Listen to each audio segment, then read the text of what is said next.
तर काल 400 ते 450 पॉईंट खाली आलं आहे मार्केट. तर याचं मेन रिझन म्हणजे काय आहे मित्रांनो, की जे US मार्केट आहे ते नेगेटिव्ह होतं काल आणि FII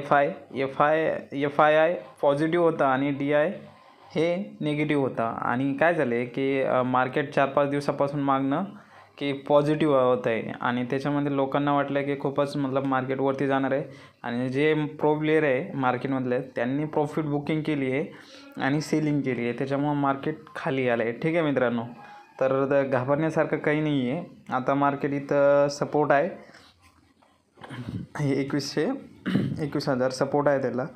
तर इथनं मार्केट रिकवर करेल थोडंफार आणि नॉर्मली थोडंफार अजून आजच्या दिवस तरी निगेटिव्ह असेल मार्केट. मग 1-2 दिवसानंतर आपण बघू शकतो मार्केटवरती जाईल आणि हे तर ओव्हरऑल मार्केट पॉझिटिव्हच राहणार आहे मित्रांनो. ठीक आहे, तर त्याच्यामध्ये काही